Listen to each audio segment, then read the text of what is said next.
ઉપનિષદની ઉન્નત વાત જે કદાચ આપણે શાંતિપાઠ પૂરો કર્યો ત્યારબાદ ઉપનિષદ આવે. મેં કહ્યું હતું કે 1118 ઉપનિષદ, 108 મહત્વના અને 108ની અંદર 8 ઉપનિષદ મહત્વના, અને એમાં પહેલું નામ આવે ઈશાવાસ્ય ઉપનિષદનું, અને એના પર આપણી ચર્ચા છે. તો આપણે ફરીથી માતાજી શાંતિપાઠ કરશે, ત્યારબાદ ઉપનિષદની ચર્ચા વિચારણા પર આપણે આવીશું. શાંતિપાઠ કરો. ઓમ પૂર્ણમદઃ પૂર્ણમિદં પૂર્ણાત પૂર્ણમુદચ્યતે પૂર્ણસ્ય પૂર્ણમાદાય પૂર્ણમેવાવશિષ્યતે. ઓમ શાંતિ શાંતિ શાંતિ. હરિ ઓમ. શ્રી ગુરુભ્યો નમઃ. હરિ ઓમ. ઓમ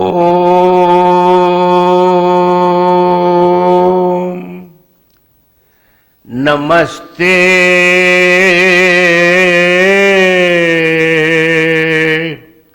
નમસ્તે નમસ્તે નમસ્તે સતે તે જગત કારણાય નમસ્તે ચિતે સર્વલોકાશ્રયાય નમસ્તે ચિતે સર્વલોકાશ્રયાય. નમો દ્વૈત તત્વાય નમો દ્વૈત તત્વાય મુક્તિ પ્રદાય નમો દ્વૈત તત્વાય મુક્તિ પ્રદાય નમો દ્વૈત તત્વાય મુક્તિ પ્રદાય નમો બ્રહ્મણે વ્યાપીને શાશ્વતાય નમસ્તે નમસ્તે વિભો વિશ્વમૂર્તે નમસ્તે નમસ્તે ચિદાનંદમૂર્તે નમસ્તે નમસ્તે તપોયોગગમ્ય નમસ્તે નમસ્તે શ્રુતિ જ્ઞાન ગમ્ય નમસ્તે નમસ્તે શ્રુતિ જ્ઞાન ગમ્ય. ઈશાવાસ્ય ઉપનિષદના પ્રથમ મંત્રો પર આપણે વિચારણા કરી રહ્યા છીએ. ઓમ ઈશાવાસ્યમિદં સર્વં યત્કિંચિત જગત્યામ જગત તેન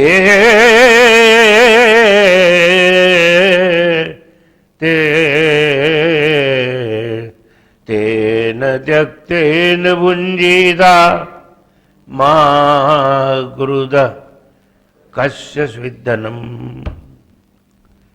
તેન ત્યક્તેન ભુંજીતા મા ગૃધ કસ્ય સ્વિદ્ધનમ. ઓમ ઈશથી વાસ્ય બ્રહ્માંડે ઈશથી વાસ્ય બ્રહ્માંડે ઈશથી વાસ્ય બ્રહ્માંડે સર્વ કંઈ આ ચરાચર સર્વ કંઈ આ ચરાચર તેણે દીધેલ તે માણ. એને જે પ્રારબ્ધ ગત તમને આપ્યું છે તેણે દીધેલ તે માણ તેણે દીધેલ તે માણ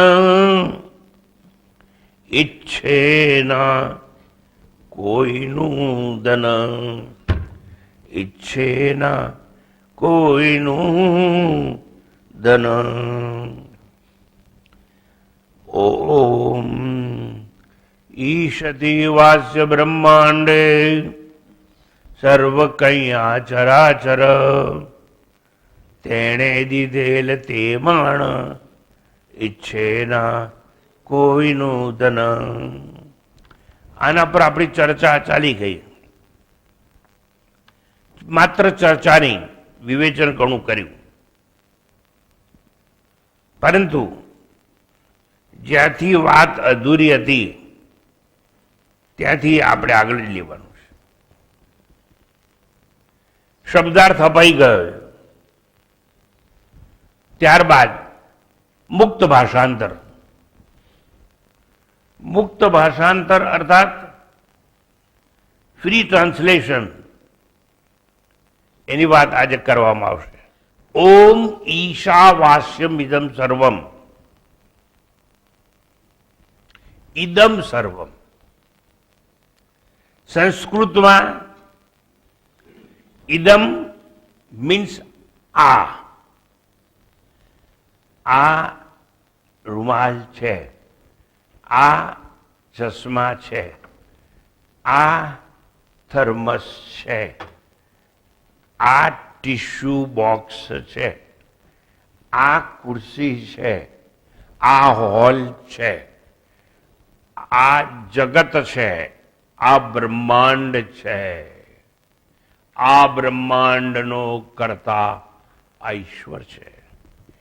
એમ ગુજરાતી ભાષામાં જેને માટે આ કહેવાય. હિન્દીમાં યહ યહ યહ વાપરવામાં આવે છે. यह एक किताब है, यह टेबल है, यह मकान है, यह वृक्ष है, ये सचराचर जगत है. हिंदीમાં यह વપરાય, અંગ્રેજીમાં ધીસ વપરાય. This is a table, this is a book. આવી રીતે અંગ્રેજીમાં ધીસ વપરાય, હિન્દીમાં જેને માટે યહ વપરાય, ગુજરાતીમાં જેને માટે આ વપરાય, સંસ્કૃતમાં એને માટે ઇદમ વાપરવામાં આવે છે. એટલે કહ્યું ઈશાવાસ્યમ ઇદમ સર્વમ. ઈશથી આવાસ્ય, ઈશ્વરથી બધું આચ્છાદિત છે. આવાસ્ય એટલે શું શું આચ્છાદિત છે? જેને આ કહેવાય તે. તો જે કઈ આંખે દ્રશ્ય છે એ બધું આપણે આથી ઓળખીએ છીએ. કાં તો યહ યહ કહીએ છીએ, કાં તો અંગ્રેજીમાં ધીસ ધીસ કહીએ છીએ. જે કઈ ઇદમ, ઇદમ એટલે શું? એને ભાષાના સંદર્ભમાં સર્વનામ કહેવામાં આવે છે. સર્વનામ એટલે શું? જે નામના બદલે વપરાય એને સર્વનામ કહેવામાં આવે છે. હું આ લઉં છું એટલે હું થર્મસ નથી બોલ્યો, પણ આ લઉં છું એમ કહ્યું. એટલે આ થર્મસના બદલે મેં આ વાપર્યું. આ પ્રવાહી ભરેલું હું પાણી પીવું છું. આ ઇદમ.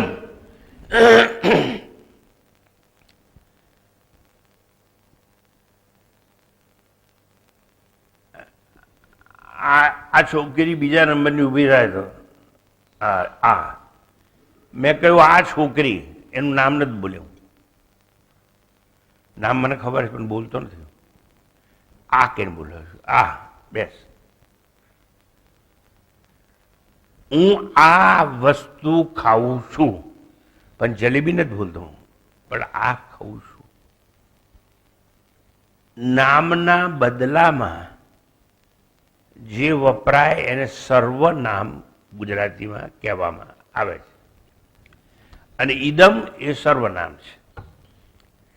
એટલે જે કંઈ ઈદમ સર્વનામથી સંબોધાયેલ છે જેનો અર્થ આ છે, હિન્દીમાં ય છે, અંગ્રેજીમાં ધીસથી ઓળખાય છે, ધીસથી એટલે ઈદમ આ ય અને ધીસ થી ઓળખાય છે એટલે પરખાય છે, ઓળખાય છે, પરખાય છે એટલે સંકેતાય છે, ઓળખાય છે, પરખાય છે એટલે સંકેતાય છે, એટલે જણાય છે.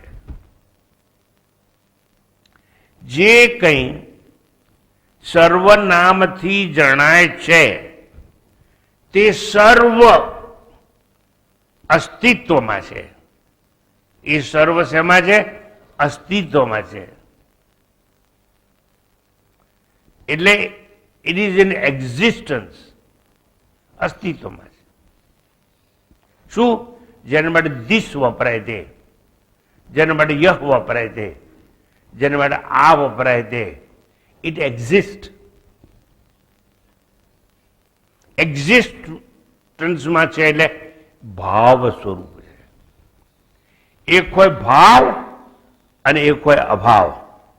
Existence and non existence. Existence એટલે ભાવ, નોન એક્ઝિસ્ટન્સ એટલે અભાવ.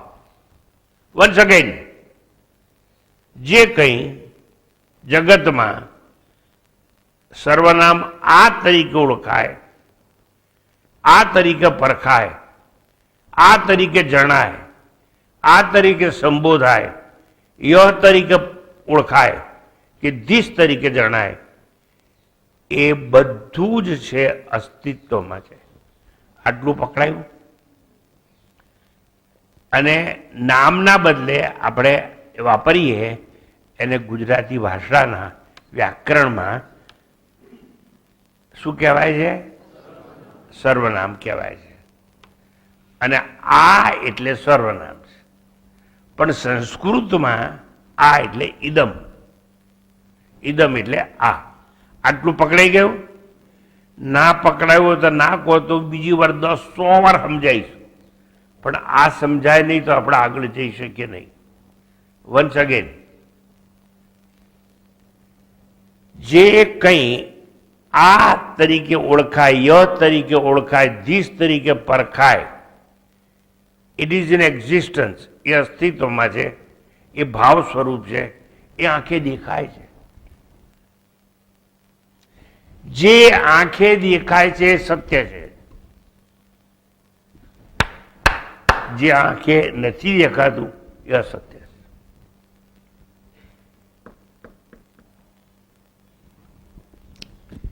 આ વાયર દેખાય છે, આ કે ના બોલવાનું? વાયર દેખાય છે, એની અંદર વીજળી જતી દેખાય છે, તો વીજળી અદ્રશ્ય છે એટલે સત્ય છે, આ વાયર અસત છે. આ રૂમાલ ઉપર ફેંક્યો, મેં નીચે આવ્યો. આ રૂમાલ ઉપર ફેંક્યો, મેં નીચે આવ્યો. નીચે કેમ આવ્યો? રૂમાલ દેખાય છે કે નહીં? દેખાય છે કે નહીં? પણ જે ગુરુત્વાકર્ષણના નિયમને લીધે આવ્યો એ ગુરુત્વાકર્ષણનું બળ દેખાતું નથી. સમજ્યા? એટલે ગુરુત્વાકર્ષણનું બળ અદ્રશ્ય છે. અદ્રશ્ય છે એ સત્ય છે અને જે દ્રશ્ય છે એ અસત છે. સમજાય છે ખરું? હા કે ના? હવે મને કહો, તમે જીવનમાં આટલા વર્ષો ગાળ્યા, જે વસ્તુ લેવા માટે, જે વસ્તુ ભોગવવા માટે, એ આંખે દેખાતી હતી કે નહીં? બોલો. એટલે દેખાતી હતી તો દ્રશ્ય હતી, અને દ્રશ્ય હતી તો અસત હતી, અને તમે આટલા જીવનના વર્ષો અસતને પકડવા પાછળ બગાડ્યા છે. માફ કરશો, તમે શેને બગાડ્યા છે હું કહું છું. તમે સાચું બોલજો. તમને જે આંખે દેખાતું હતું એ મેળવવા માટે જ વર્ષો બગાડ્યા ને. જે અદ્રશ્ય છે એને મેળવવાની તો ઈચ્છા કરી જ નહીં ને. અને કરી ધારો કે તો એક જ કલાક માટે અને એક જ રવિવારે અને કોક જ વાર આવવાનું અને અમે અડધું નહીં સાંભળવાનું અને પા છોડી દેવાનું અને પાનું પા છે એ ભૂલી જવાનું. શું કર્યું તમે? મેં શું કહ્યું? દેખાય છે એ અસત્ય છે, અદૃશ્ય છે એ સત્ય છે. તમને સંભળાય છે કે નહીં? હું બોલું છું. અલા ભાઈ, સંભળાય છે કે નહીં? સંભળાય છે ખરું કાનથી, સમજાય છે કે નહીં? પણ સમજાય છે મનથી. મન આંખે દેખાય, મન આંખે દેખાય છે એટલે મન સત્ય છે. એટલે મન સત્ય છે એટલે સત્ય દ્વારા જ સત્યની શોધ થાય અને સત્ય દ્વારા જ સત્ય સમજાય. મનસા એવ ઇદમ આપતવ્યમ એવું ઉપનિષદે કહ્યું. મનથી જ આત્મ સાક્ષાત્કાર થાય, મનથી જ આત્મા પ્રાપ્ત થાય. કારણ કે મન અદ્રશ્ય છે, આત્મા અદ્રશ્ય. સમજાય છે? હા કે ના કહો? નીતરું આગળ નહીં જવું. તો ઇદમ જેને માટે વપરાય, આ જેને માટે વપરાય, ય જેને માટે વપરાય, ધીસ જેને માટે વપરાય, એ સર્વનામ દ્વારા જે કંઈ છે એ ઈશ્વર દ્વારા આચ્છાદિત છે, ઈશ્વર દ્વારા વ્યાપ્ત છે. It is pervaded by Lord Almighty,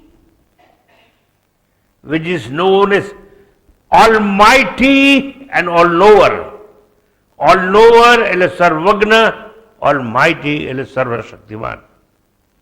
જે ઈશ્વરને સર્વશક્તિમાન કહેવાય, સર્વજ્ઞ કહેવાય, એ ઈશ્વર દ્વારા આ ય અને ધીસ દ્વારા જે ઓળખાય છે એ બધું વ્યાપ્ત છે, આચ્છાદિત છે. સ્વામીજી, આચ્છાદિત એટલે શું? એવો પ્રશ્ન થાય છે કે નહીં? આચ્છાદિત એટલે શું? તમને ગળે ના ઉતરે, તમે સમજો નહીં ત્યાં સુધી હું સમજાય જ કરીશ. દાગીના સોના દ્વારા આચ્છાદિત છે. તમારા વસ્ત્રો રૂ દ્વારા આચ્છાદિત છે. ઘડો, ઈંટ, કોડિયા, નળિયા માટી દ્વારા આચ્છાદિત છે. હવે સમજાય છે? આચ્છાદિત એટલે શું? હવે આચ્છાદિતના બદલે હું બીજો શબ્દ વાપરું કે વ્યાપ્ત છે.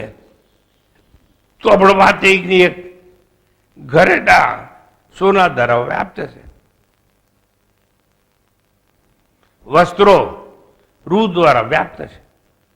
એમ ઈશ્વર દ્વારા જેને આ ય ધીસ કહેવાય એ બધું જ ઈશ્વર દ્વારા વ્યાપ્ત છે, આચ્છાદિત છે, ઢંકાયેલ છે.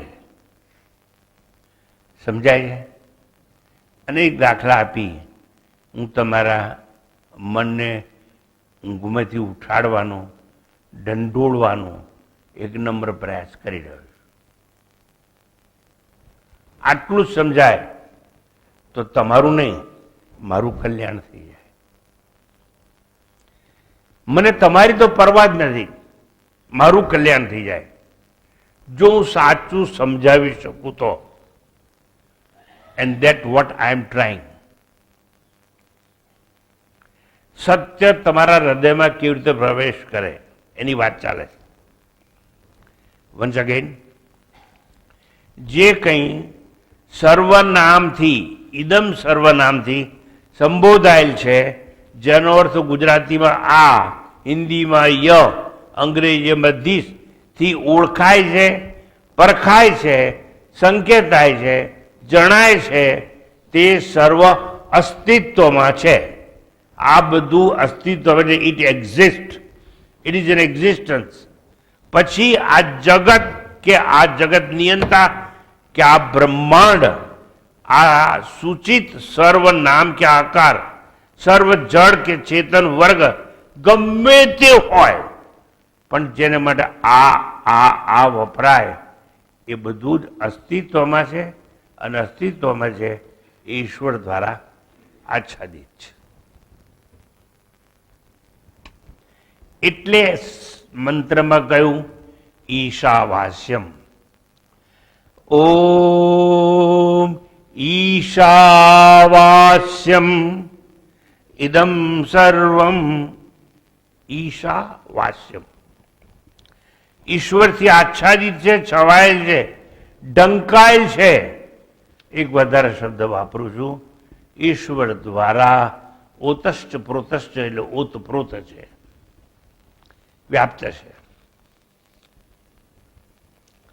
વ્યાપ્ત છે, ઢંકાયેલ છે, ઓતપ્રોત છે. એટલે શું? જગત જેને માટે વપરાય જ રૂખનો જ અને જબલાનો જ. જબલાન જ નહીં. વી ડોન્ટ બિલીવ ઇન જબલા, બરાબર? એ ગઈ ફેશન. અને હોય તો કદાચ રબારી લોકોમાં હોય, જબલા પહેરતા હોય એવું. અને આપણે પહેલા નાના છોકરાને જબલું પહેરાવતા હતા, બહુ નાનું હોય, ક્યાંક વારંવાર બગાડે એટલે ધોવું પડે એટલે જબલું ઉતાર લેતા હતા. જ નહીં, જ હંમેશા જન્મ માટે વાપરવામાં આવે છે. જેની આગળ જ આવે ને એટલે જન્મ એવું સમજી લેવાનું. તમારામાંથી કોઈને યાદ આવતું ને કોઈ દાખલો આપવો હોય, તમને પૂછું છું, તમારી કસોટી. જ એટલે જન્મ, તો એવો શબ્દ બોલો તો આવડતો હોય તો. હે? એ તો પો આવે, જો આવે. હે? જલ. હા, જલ. તો જલ હોય એવી જન્મેલું. જેને માટે જો આવે ને એ જન્મેલું કહેવાય. સારું. હવે આ જગત છે એટલે જગત કેવું છે? જન્મેલું છે. જન્મેલું એટલે ઉત્પન્ન થયેલું છે. પણ જન્મેલું અને ઉત્પન્ન થયેલું એટલે શું? It is created. એનું ક્રિએશન થયેલું છે.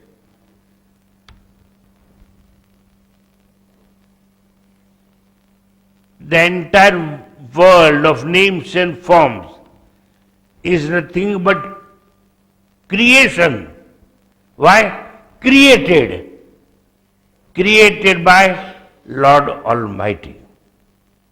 હવે સાંભળજો બરાબર.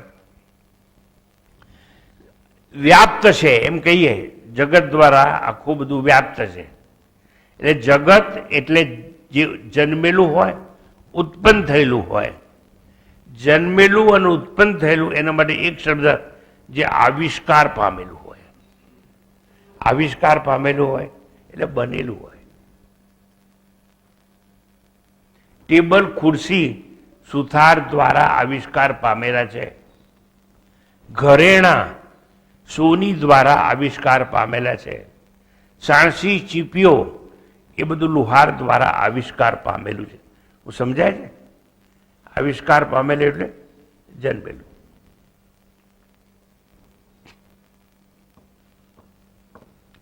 હવે જગત એટલે જન્મેલું, ઉત્પન્ન થયેલું, આવિષ્કાર પામેલું છે. પછી એ જગત જળ હોય કે ચેતન હોય, પર્વત હોય, પહાડ હોય કે પક્ષી હોય, ચર હોય કે અચર હોય, ચાલેવું હોય કે સ્થિર હોય, જે કંઈ હોય, જળચર હોય, ભૂચર હોય, ખેચર હોય, જળચર પાણીમાંથી જન્મે, માછલા, મગર વગેરે. ખેચર, ખ એટલે આકાશ, આકાશમાં ઉડનારા પંખીઓ. જળચર, ખેચર અને ભૂચર, ભૂ એટલે ભૂમિ, પગે ચાલનારા તમે બધા. આ જે કંઈ હોય, ચેતન હોય કે અચેતન હોય, એટલે પર્વત હોય કે પક્ષી હોય, જળચર, ભૂચર, ખેચર એ સર્વ માયામય. જે કંઈ જન્મેલું છે એ માયામય છે. અને હવે હું પાછળ નહીં જઉં, બહુ શીખવાડી ગયો છું. Maya is material cause for entire creation, એ આપણે શીખી ગયા. કોઈ પણ વસ્તુ છે એની ઉત્પત્તિ માટે બે જાતના કારણ જોઈએ, એક ઉપાદાન કારણ અને એક નિમિત્ત કારણ. ઉપાદાન કારણ એટલે મેટર કે મટીરિયલ, અને નિમિત્ત કારણ એટલે જ્ઞાન. હું આ તમારા માટે પુનરાવર્તન કરી દઉં છું. ઉપાદાન કારણ એટલે દાગીના માટે સોનું ઉપાદાન કારણ છે, સોનું મેટર કે મટીરિયલ છે. આ વસ્ત્રો માટે રૂ ઉપાદાન કારણ છે. ઘડો, ઈંટ, કોડિયા, નળિયા માટે માટી ઉપાદાન કારણ છે. પણ એકલા ઉપાદાન કારણથી કોઈ વસ્તુ ઉત્પન્ન થાય નહીં, નિમિત્ત કારણ જોઈએ. એક સોની છે, એ સોનીનું માટી આપું કે ઘડો બનાવી આલો, તો કે મને ઘડો બનાવવાનું જ્ઞાન નથી, કુંભાર પાસે જાઓ. સમજાય છે? એટલે જ્ઞાન જોઈએ કોઈ પણ વસ્તુ બનાવવા માટે, અને એકલું જ્ઞાન ના જોઈએ, બનાવવા માટેનું મેટર કે મટીરિયલ જોઈએ. એ મટીરિયલ, મેટર, વસ્તુ લાવવી ક્યાંથી? તો સુથાર લાકડું લાવે છે જંગલમાંથી અને ફર્નિચર બનાવે છે. લુહાર લોખંડ ધરતીમાંથી લાવે છે. સોનું ધરતીમાંથી લાવે. હીરાના દાગીના બનાવનાર હીરાની ખાણમાં જતા હોય. ચાંદી ધરતીમાંથી મળે છે. ક્યાંથી મળે છે? ફરીથી કોઈ પણ વસ્તુની ઉત્પત્તિ માટે બે કારણ જોઈએ, ઉપાદાન કારણ અને નિમિત્ત કારણ. Efficient cause and material cause. આવું બધું ઘણું આપણે શીખી ગયા. હવે ધીરે ધીરે આગળ જઈએ. મેં કહ્યું કે કોઈ પણ જન્મેલી વસ્તુ હોય, ચર કે અચર, એ બધું ઈશ્વર દ્વારા આચ્છાદિત છે. આમ જે કંઈ આચ્છાદિત છે, જે કંઈ આંખે દેખાય છે, એ બધું જન્મેલું છે. પણ કોના દ્વારા જન્મેલું છે? માયા દ્વારા જન્મેલું. જેમ આટલા બધા દાગીના છે, પણ કોના દ્વારા જન્મેલા છે? સોના દ્વારા. આટલા બધા કપડાં છે, પણ કોના દ્વારા જન્મેલા છે? રૂ દ્વારા. દિવાળીમાં ટીવી જોયું હશે કે ત્યાં 25 લાખ દીવા કર્યા, બરાબર? અને કોડિયાનું બહુ સર્જન થયું. મીણબત્તી એ પાશ્ચાત્ય સંસ્કૃતિની વાત છે. ઈસુ ખ્રિસ્ત આગળ મીણબત્તી મુકાય, આપણે ત્યાં નહીં. આપણે તો કોડિયા હોય, તેલ હોય, દિવેટ હોય, દીપક હોય, જ્યોતિ હોય. એને જ્યોત કહેવામાં આવે. કેમ? આખરે આંતર જ્યોત છે એ પ્રગટ કરવાની છે. તો સાંભળજો, આ બધું જ જો કોક દ્વારા જન્મેલું હોય તો પ્રશ્ન થાય, આખું જગત છે, બ્રહ્માંડ છે, જેને ઇદમ યહ દિસ નામથી ઓળખવામાં આવે છે, એ બધું કોના દ્વારા જન્મેલું છે? તો કે માયા દ્વારા. That means maya is material cause for entire creation. અર્થાત માયા આ જગતની ઉત્પત્તિ માટે એક વસ્તુ છે. પણ એક વસ્તુ કઈ છે? ઈશ્વરની શક્તિ છે. એવું બધું સમજાવવા માટે દાખલા આપણે આપે તો હું ખાલી યાદ કરાવી દઉં જેમ કરોળીઓ ઝાડુ બનાવે છે તો એ ઝાડુ બનાવવા માટે લાળ કોઈ પાસે લેવા જતો નથી, પોતાના પેટમાંથી કાઢે છે. એમ ઈશ્વરે પોતાની પેટમાંથી પોતાની અંદરથી માયા નામની શક્તિ ઊભી કરી અને માયા દ્વારા આ બધું સર્જાયેલું છે. ઘણીવાર માયા શબ્દ બોલીએ છીએ પણ અર્થ સમજતા નથી. અર્થ નથી સમજતા ને એટલે કેટલાક મા બાપ પોતાની છોકરીનું નામ રાખે છે કે આ નામ માયા. માયા એટલે ખબર છે? માયા એટલે નથી, કઈ ના હોય એને જ માયા કહેવાય. વાંધો નહીં, હું પણ બે ચાર માયાને ઓળખું છું એટલે કહું છું. તો આ માયા દ્વારા જન્મેલ, માયા દ્વારા જે કંઈ સર્જન થયું છે તે, માયા દ્વારા જેની ઉત્પત્તિ થઈ છે તે, એને ત્યાગી દઉં.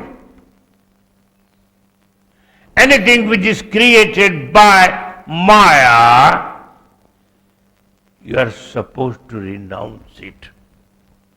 Tena tyaktena. તેન ત્યક્તેન ભુંજીતા. માયા દ્વારા જે કંઈ જન્મેલું છે એવું ત્યાગી દો, એટલે એમ કહેવાય. સોના દ્વારા જે કંઈ જન્મેલું છે ત્યાગી દો, તો તમે શું સમજો છો? દાગીના ત્યાગી દો, બરોબર? રૂ દ્વારા જે કંઈ જન્મેલું છે ત્યાગી દો, તો તમે શું સમજવાના? વસ્ત્રો.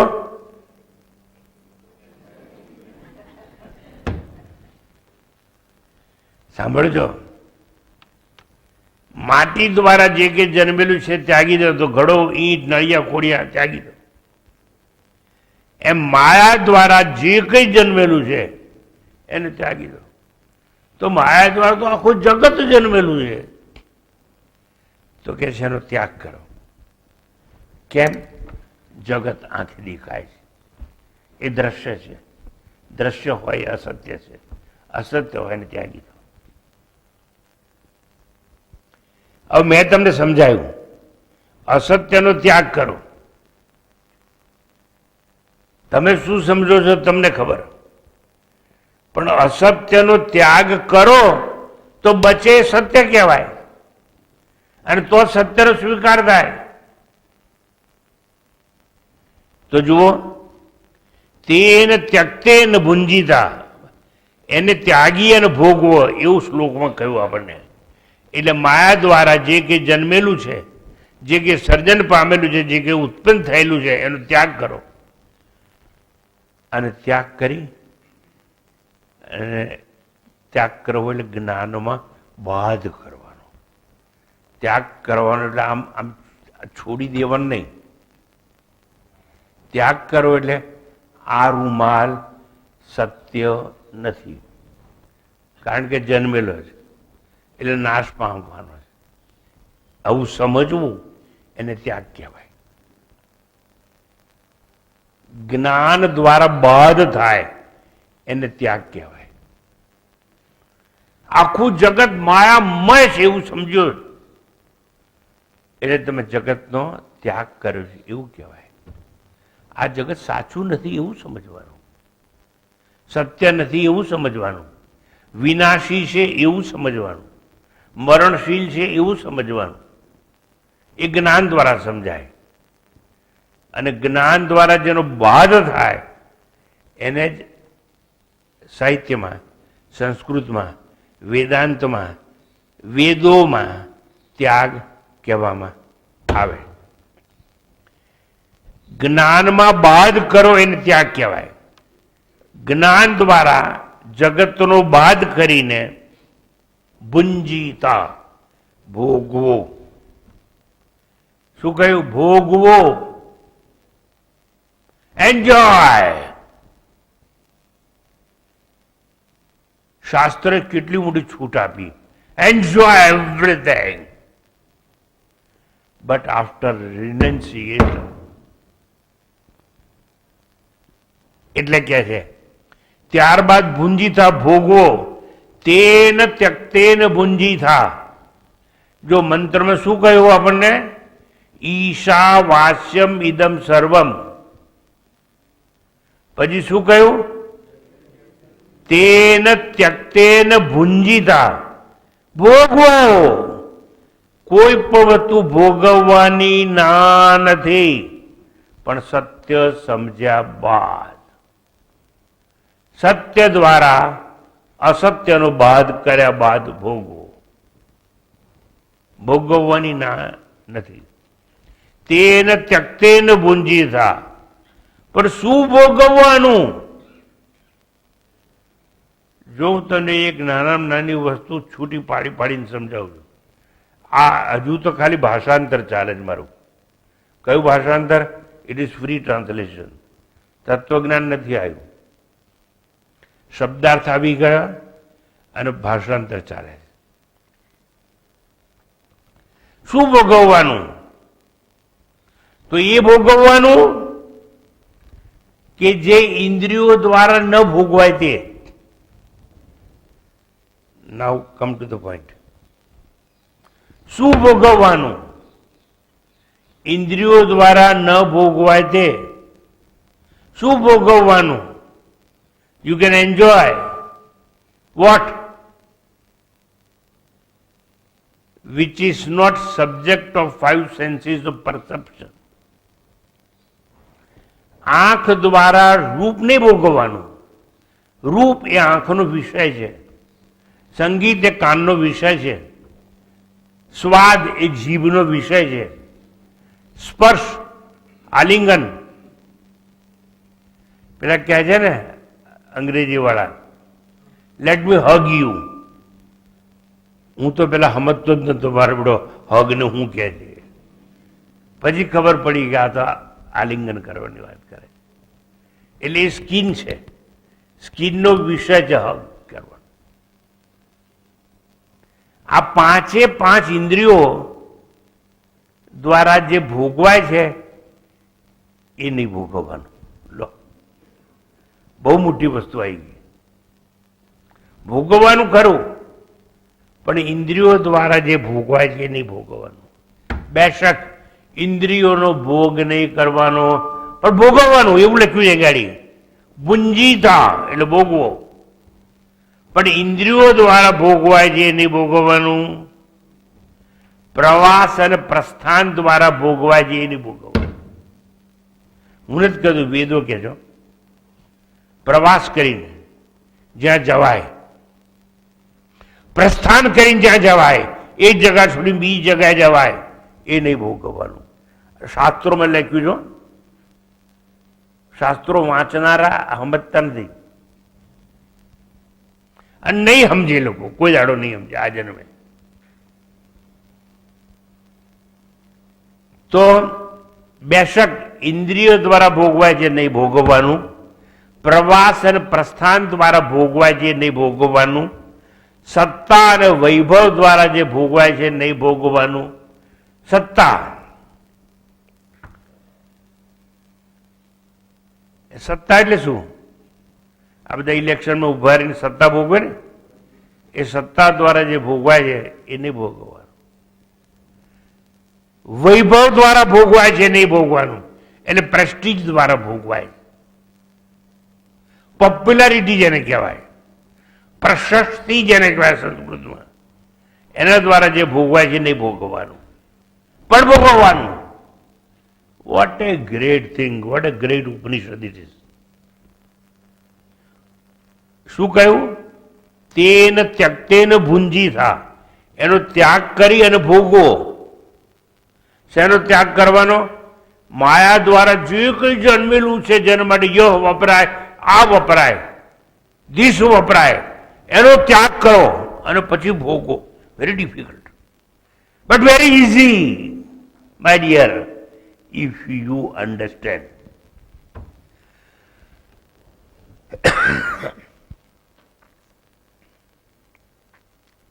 શેનો ત્યાગ કરવાનો?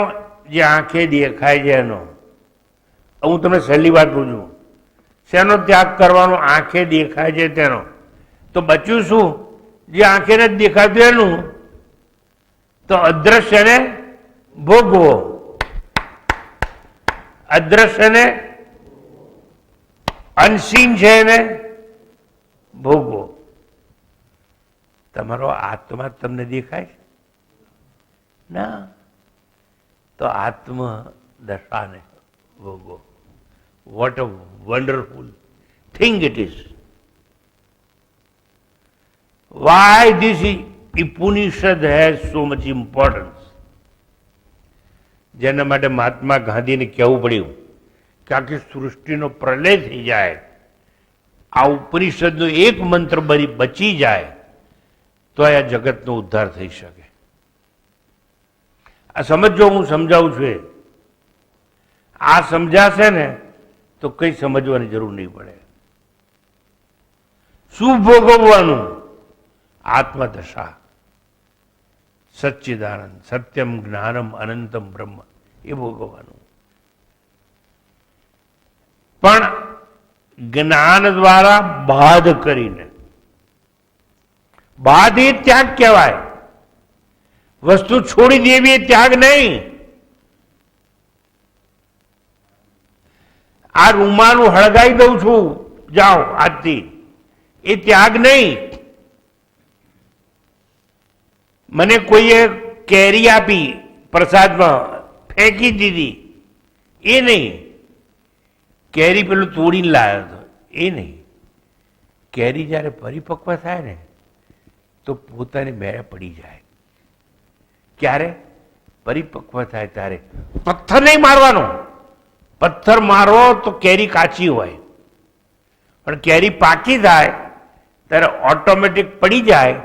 એને કહેવાય કેરીએ આંબાનો ત્યાગ કર્યો. ક્યારે? પરિપક્વ થઈ ત્યારે. તમે જ્ઞાનમાં પરિપક્વ થાઓ. આજે હું પ્રવચન કરું છું, આજે સાંભળી અને ઘરમાં જઈને કપડાં નહીં હરગાઈ દે. Don't do that. પહેલા જ્ઞાનમાં પરિપક્વ થવાનું. શું ભોગવવાનું છે સમજવાનું. જે ભોગવવાનું છે બહારથી લાવવાનું નથી. જે ભોગવવાનું છે તમારી પાસે છે, તમને ખબર નથી. એ આત્મદશા ભોગવવાની. વન્સ અગેન, આમ જે કંઈ માયા દ્વારા જન્મેલું છે, માયા દ્વારા જેનું સર્જન થયું છે, માયા દ્વારા જેની ઉત્પત્તિ થઈ છે, એનો ત્યાગ કરો, જ્ઞાનમાં બાદ કરો, અને ત્યારબાદ ભુંજી થા ભોગવો. ઈશાવાસ્યમ મિદમ સર્વમ યત કિંચિત જગત્યામ જગત તેન ત્યક્તેન ભુંજી થા. એનો ત્યાગ કરીને ભોગવો. શું ભોગવવાનું એ સમજાવ્યું મેં. ઇન્દ્રિયોનો વિષય હોય એ નહીં. મેં સમજાવ્યું આંખોનો વિષય રૂપ, કાનનો વિષય સંગીત, જીભનો વિષય સ્વાદ, એ ભોગવવાની વાત નથી. સત્તા વૈભવ ભોગવવાની વાત નથી. ખ્યાતિ નામના ભેગવવાની વાત નથી. છતાં ભોગવો, ભોગવો, ભોગવો.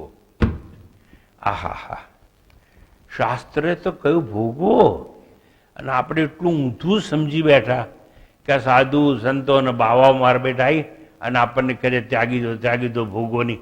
અલા ઉઠવું, અમે તો કહીએ છીએ ભોગવો, પણ શું ભોગવવું એ તમને ખબર નથી, એટલે અમે સમજાવીએ. ભોગવો અર્થાત માયાનું સર્જન ત્યજાય પછી, વન્સ અગેન, માયાનું સર્જન ત્યજાય પછી બચે તે ભોગવો. વન્સ અગેન, માયાનું સર્જન ત્યજાય પછી ભોગવો. And anything which is created by Maya, right? Renounce that and enjoy. સમજાય છે? માયા દ્વારા જે કંઈ જન્મેલું છે આખું બ્રહ્માંડ, એનો ત્યાગ કરો, અને પછી બચ્યું શું?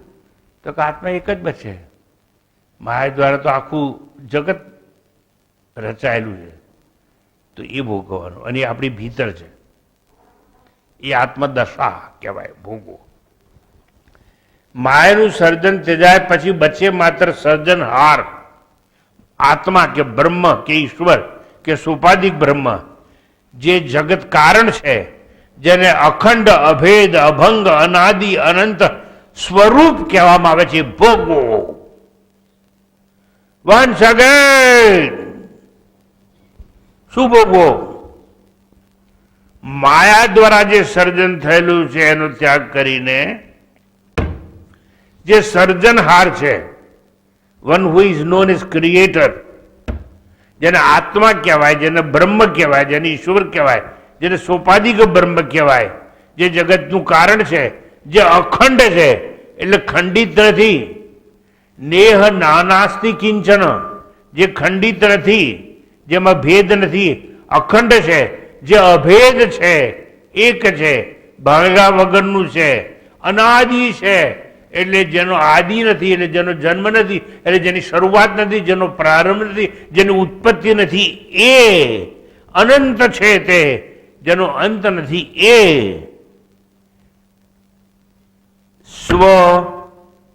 સ્વરૂપે જે છે એ ભોગવો. ભોગવવાની કોઈ ના કહેતું નથી. જગતના ત્યાગ પછી આત્મદશા જ બચે છે, એને ભોગવો.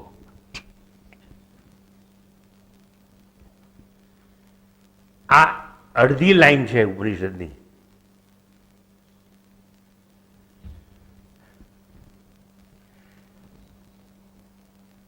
પરમાત્માનો ખૂબ ઉપકાર માનું છું કે એણે મને આ ઉપનિષદ ભણાવવા માટે પ્રેરણા આપી. કારણ કે મારું પોતાનું ચિંતન થાય છે આમાં. તમારું શું થાય છે મને ખબર નથી, પણ મારું શું થાય છે તો મને ખબર પડવી જોઈએ. શું કામ કયું ભોગવો? Why? I am asking you now. શું કામ કયું ભોગવો? આત્મદશા ભોગવો અને પેલી બધી વસ્તુનો ત્યાગ કરો. શું કામ? ચલો ભોગવો, ખબર ના પડે તમને તો કંઈ નહીં, એનો જવાબ ના આપશો તો આ બધું છોડી દો, ત્યાગી દો. તેને ત્યક્તે ના. શું કામ કહ્યું? અલા કોને શું કામ કહ્યું છોડી દો? સારું સાંભળો, અહીં બેઠા છો કે નહીં તમે? નાઉ લુક એટ મી. તમે હોલમાં છો કે નહીં? હા કે ના? અડધી કલાક પછી, કલાક પછી, 2 કલાક પછી અહીં બેસી રહેવાના? છોડી દેવાના? છોડવાના કે નહીં? કેમ? તમારા બાપે હોલ નથી બનાવ્યો એટલે. સમજ્યા ને તમે? જે તમારું નથી એ તો છોડી જ દેવું પડે ને ભાઈ. તો આ જગતમાં તમારું છે શું?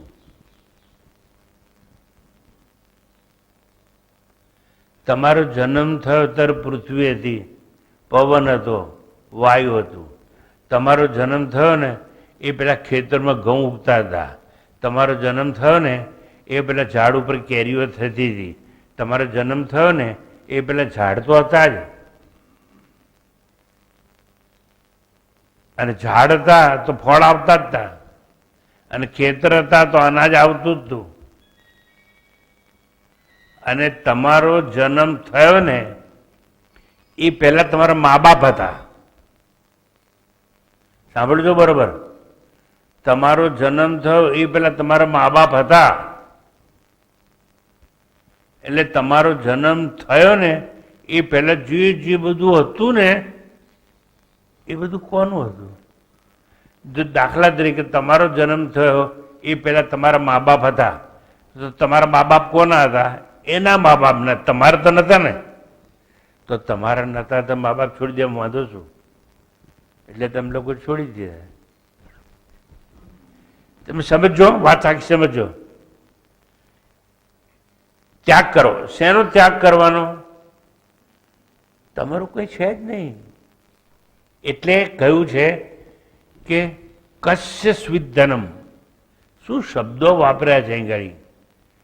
ઓમ ઈશાવાસ્યમ ઇદમ સર્વમ યત્કિંચિત જગતમ જગત તેન ત્યક્તેન ભુંજીતા. પછી શું કહ્યું?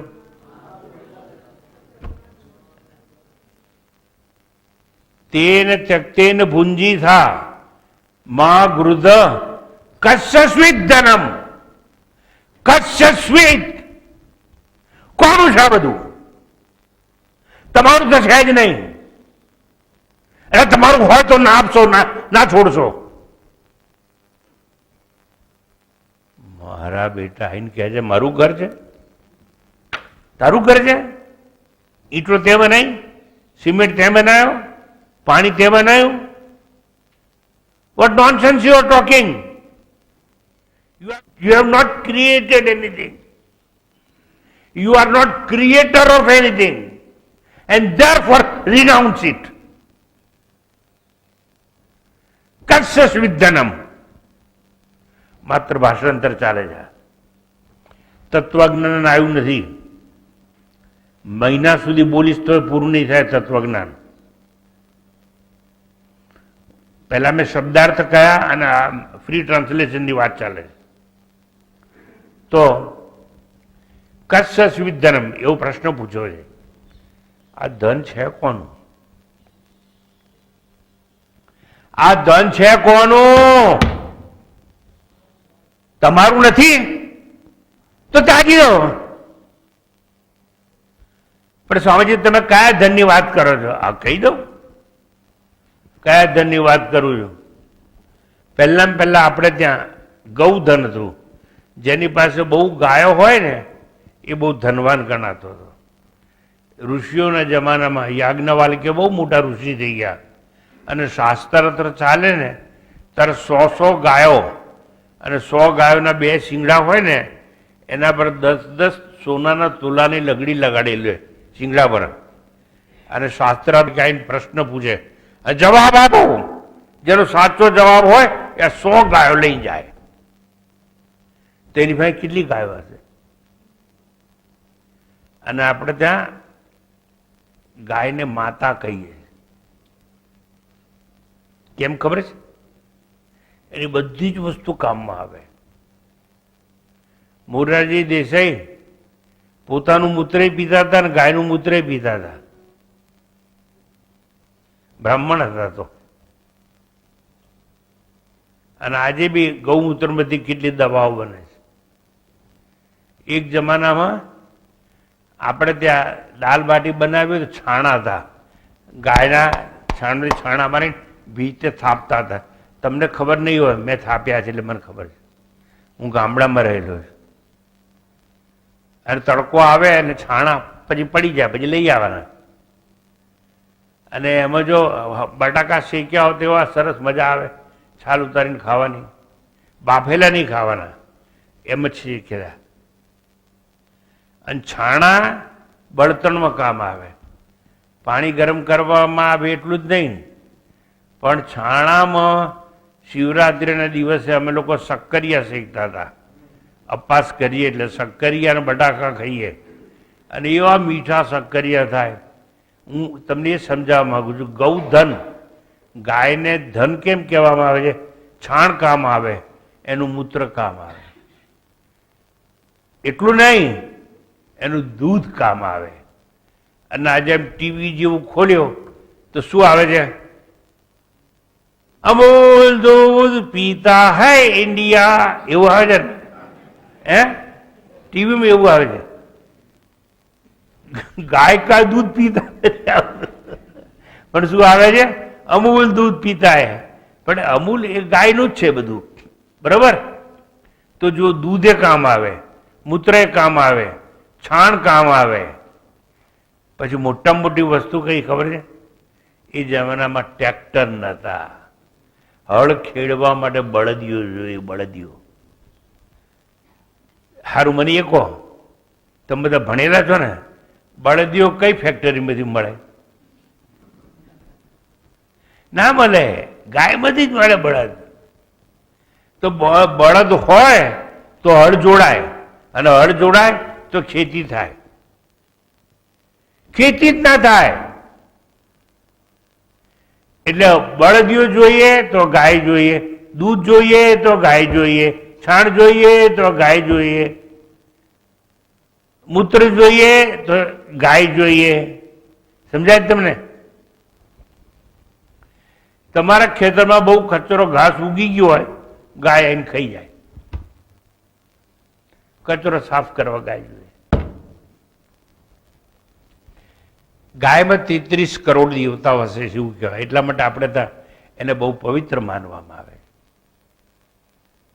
અને ગાયને માતા કહેવામાં આવે. હું શું સમજાવું છું? કસ્ય સ્વિત ધનમ, ધન છે કોનું? સમય થવા આવ્યો છે એટલે માત્ર વાત કરી અને મૂકી દઈશ. એટલું જ સમજાવું છું. કસ્ય સ્વિત ધનમ, જગતમાં જેને ધન કહેવાય એ છે કોનું? તો ગૌધન, પછી વિત્ત ધન એટલે કરન્સી. પણ એ જમાનામાં બાર્ટર સિસ્ટમ હતી. હજુ 72માં હું જ્યારે હિમાલયમાં મેં 20 વર્ષ રહ્યો, આ તમારામાંથી ઘણા નારાયણ આશ્રમ જોયો હશે. મારે ત્યાં બાર્ટર સિસ્ટમ હતી. એટલે હું શું કરું, ઘઉં લઈને જાઉં અહીંથી અને એને કહું કે તું ઘઉં લે અને મને નાચણી આપ, કારણ કે ડાયાબિટીસ મને હતો એટલે નાચણી કામ આવે. એટલે બાર્ટર સિસ્ટમ, પૈસા નતા. હું જ્યારે પહેલી વાર 72માં હિમાલય ગયો, at the height of 9000 feet exactly on China border, તો મને કીધું કે સામે એ કમરા આપકા હૈ. એટલે પછી હું કમરાની બહાર ગયો. મેં કીધું ઇધર બંધ કરને કા કિધર હૈ? તો ક્યાં? ताला लगाने की जगह. तो मैंने प्रश्न पूछा, ताला ताला क्या होता है? ત્યારે મને ખબર પડી કે આ લોકોને તાળું એ શું ખબર નથી. કેમ? આખા ગામમાં કોઈના મકાનને તાળું જ નહીં, એટલે કોઈ ચોરી થાય જ નહીં. એનું કારણ બાર્ટર સિસ્ટમ. કોઈના ઘરમાં કેશ તો હોય જ નહીં. અને મને નવાઈ લાગે કે જે લોકો મારા ત્યાં આશ્રમમાં કામ કરવા આવે એ લોકો માથામાં તેલ લગાવીને આપણે ઘી લગાવીને આવે. કેમ? દરેકના ઘરમાં ગાય તો હોય જ. ગાય મફત, એટલે મફતમાં ઘી મળે. અને માથામાં નાખવાનું તેલ ખરીદવા પૈસા ખર્ચવા પડે. એટલે મારા ત્યાં કામ કરે ખેતરમાં બધા, અને આપણે એપલનો બગીચો તો એમાં કામ કરે બધા માણસો, તો એ રોજ ઘી લગાવીને આવ્યા હોય. કારણ કે એની નજીક જવું તો ઘીની જ વાસ આવે. મને એમ તો આ ઘીનું ટોપલું ક્યાંથી આવી ગયું? પણ ગાય બધાને ઘેર હોય. કેમ? એ તો ગાય તો જંગલમાં ચરે ને, એટલે ગાયને ખાવાનો ખર્ચો નહીં કઈ, અને એટલી બધી વનસ્પતિઓ ચરે. અને વલસાડ પાસે ઉમરગાંવ કરીને ગામ છે, ત્યાં એક મોટા વૈદ્ય છે, રહેતા હતા. હવે નથી, એ બહુ નામ હતું મોટું. અને એ બધી મને કહે કે આ વસ્તુ મને મોકલજો. આ એટલે હું જંગલમાંથી તોડી એને મોકલતો હતો, અને એ પછી દવાઓ બનાવતા હતા. અને ગાય આ બધી વનસ્પતિ ખાય. એટલે ગાય જે વનસ્પતિ ખાય, આયુર્વેદિક વનસ્પતિ, એમાંથી દૂધ અને દૂધમાંથી ઘી બને. તો એ ઘી એટલે પવિત્ર હતું. આ જે તમને ઘી મળે છે ને અત્યારે, એ કઈ વનસ્પતિ ગાય ખાય છે એનું દૂધ ને એનું ઘી નહીં. અત્યારે તો આર્ટિફિશિયલ બધું કે ચારો લાવવામાં આવે છે. અને એમાં તમને એક વસ્તુ કહી દઉં કે જર્સી ગાયનું દૂધ એટલે ખરાબ. કારણ જર્સી ગાયને એર કન્ડિશન રૂમમાં રાખવી પડે, કારણ કે આપણી ઓલાદ નથી. એટલે દૂધ બહુ આપે, બહુ 3 ગણું દૂધ આપે.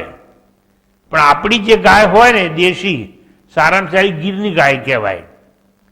અને ગોવાળિયા જંગલમાં ચરાવવા જાય, અને ચરાવવા જાય એટલે ગાય વનસ્પતિ, આયુર્વેદિક વનસ્પતિ ખાય, એમાંથી દૂધ ને એમાંથી ઘી, એટલે ઘી સારું હોય. આ બધા લોકો કહે છે ને આજના નવા ડોક્ટર ઘી નહીં ખાવાનું. ઘી તો ખાવાનું જ. અને લેટેસ્ટ અમેરિકાએ હમણાં શોધ કરી. મારા બેટા, આ પાછલા અમેરિકન લોકો જે શોધ કરે ને આપણે માનીએ. હવે અમેરિકા વાળા કહે છે ગાયનું ઘી ખાય, ગાયના ઘીથી કંઈ થાય નહીં, ખાઓ. આટલા વર્ષો ના પાડી આપણને. અને આપણે મૂર્ખ હતા. સારું, શેની વાત ચાલે છે? ધન, ગૌધન, વિત્ત ધન. પછી ભોગ એ ધન કહેવાય. કોઈ પણ વસ્તુનું ભોગ ક્યારે થાય? તમે એને ખરીદીને લાવો ત્યારે. એટલે ભોગ છે એને ધન કહેવામાં આવે છે. પછી ઇન્દ્રિય ધન કહેવામાં આવે છે, બુદ્ધિ ધન કહેવામાં આવે છે. બુદ્ધિ ધન છે એની પાસે. વૈભવ ધન કહેવામાં આવે છે, ખ્યાતિ એ ધન કહેવામાં આવે છે, સંતાન એ ધન કહેવામાં આવે છે, જમીન એ ધન કહેવામાં આવે છે, ખેતર એ ધન કહેવામાં આવે છે. હવે બીજી વાત કહી દઉં છેલ્લે. ધન એટલે શું? જેને આ કહેવાય એ બધું ધન કહેવામાં આવે છે. એટલે જેને આ યહ યહ યહ દિસ કહેવાય એનો ત્યાગ કરો. ઇદમ ઈશાવાસ્યમ ઇદમ સર્વમ. આ બધું જ ધન છે એનો ત્યાગ કરો. અને જે સર્વ જળ ચેતન ત્યજાઈ જાય, વન્સ અગેન, જળ અને ચેતન ત્યજાઈ જાય પછી જે બચે રે એ ભોગતા હોય એ ભોગવે, એની ભોગવવાની છૂટ. પછી શું શું ત્યજાઈ જવું જોઈએ? હું ધનવાન છું, ત્યજાઈ જવું જોઈએ. હું બળવાન છું, એ ત્યજાઈ જવું જોઈએ. હું બુદ્ધિવાન છું, એ ત્યજાઈ જવું જોઈએ. હું સંતાનવાન છું, એ ત્યજાઈ જવું જોઈએ. હું દેહવાન છું, એ ત્યજાઈ જવું જોઈએ. તેન આ બધું ત્યજાઈ જાય, then you have right to enjoy anything. શાસ્ત્ર has no objection. સમજ પડી? મેં આજે એટલું જ સમજાયું. સમયનો અભાવ છે ને મેં 5 મિનિટ વધારે લીધી છે, માફ કરજો મને. મેં એટલું જ સમજાયું કે શું ભોગવવાનું અને શું છોડી દેવાનું. તો છોડજો અને ભોગવજો, ભોગવજો અને છોડજો, અને ભોગવતા જીવજો, અને છોડતા છોડતા અમર થજો. છોડતા છોડતા અમર થજો, અને ભોગવતા જ્ઞાની થજો.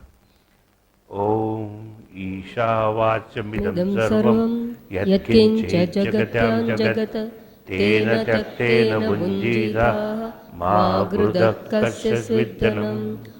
ॐ पूर्णमदः पूर्णमिदं पूर्णात् पूर्णमुदच्यते पूर्णस्य पूर्णमादाय पूर्णमेवावशिष्यते. ॐ शान्तिः शान्तिः शान्तिः. हरिः ॐ. श्रीगुरुभ्यो नमः. हरिः ॐ.